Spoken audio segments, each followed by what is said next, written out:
Hands trembling, eyes burning, Lieutenant Marcus Hill lay face down on the pavement, his uniform soaked, his dignity shredded. Around him, officers shouted and pointed guns, while his military ID lay inches from his hand, ignored. Cameras recorded everything, but the truth didn't matter here. Moments ago, he was a hero. Now he was a threat. And the most shocking part? It wasn't just the brutality. It was what happened after. This is the story of a soldier betrayed not only by police, but by the system itself. Welcome, story lovers. Where are you watching from?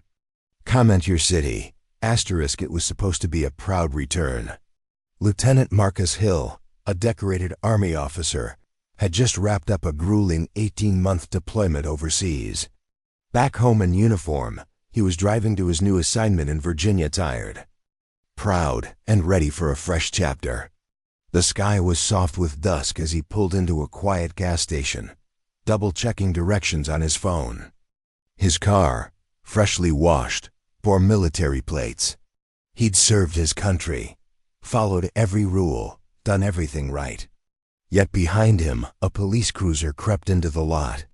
Marcus didn't flinch. Why would he? This was home. But the silence in. The air felt heavy, the kind you don't notice until it's pressing on your chest. The officer hadn't turned on his lights yet. Not yet. Marcus didn't know it, but this night would not end with him going home. It would end with a gun in his face. Asterisk. Marcus sat upright as flashing lights suddenly lit up behind him. He sighed, rolled down his window, and placed both hands clearly on the steering wheel, just like his training taught him. The officer didn't approach gently. He barked commands through a loudspeaker. "Put your hands out the window." Now, Marcus hesitated. Why? He hadn't been speeding. Hadn't broken a single law. But he complied. Another cruiser pulled in fast, tires screeching. 2 officers now. Guns drawn. Marcus spoke calmly, voice steady. "I'm a U.S. Army lieutenant. What's going on?" No answer.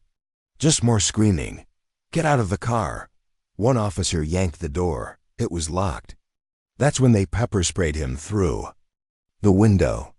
Burning, coughing, blind, he tried to breathe, tried to speak. But none of it mattered. They dragged him out, slammed him to the ground. He didn't resist. He couldn't. His uniform, the one he'd earned through sweat and blood, was soaked in chemicals and dirt. Still no explanation. Still no charge. Just rage in their eyes, as if his black skin made the uniform invisible. A bystander recorded it. All. The video hit the internet within hours. Outrage followed. But so did something else, something worse. The Pentagon issued a statement, but not in support of Marcus. They questioned his judgment under pressure. They questioned him, and that's when Marcus realized the injustice didn't stop on the street. It ran all the way to the top. Asterisk. Handcuffed and blinded by pepper spray, Marcus lay face down on the pavement, gasping, choking, humiliated. He heard the clicking of boots, then a boot pressed against his back. "You think that uniform makes you special?" An officer sneered. A crowd had gathered, phones raised. But Marcus couldn't see them. He could barely breathe. His name, his rank, none of it mattered here. He was just another black man pinned to the ground. And when the police report claimed he was aggressive and non-compliant, the military didn't defend him. They suspended him, stripped his clearance. His career gone in days, his dignity ripped away in seconds. And as the cameras rolled, Marcus realized this wasn't an error. It was the system working exactly as designed. Dear audience, if you're enjoying the story, don't forget to give it a like. It really helps. Asterisk. Marcus survived that night, but not as the man he was before. The uniform he once wore with pride now hung in the back of a closet, stained with betrayal. His name was cleared eventually, but the scars remained emotional, professional, permanent. He wasn't just fighting for justice anymore. He was fighting to be seen, to be believed. And his story, it wasn't rare. It echoed in the lives of Countless black men and women whose service, dignity, or innocence couldn't shield them from systemic racism. A salute didn't save him. A title didn't protect him.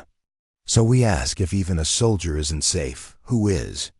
Thanks for watching. Subscribe to our channel for more powerful stories and new videos.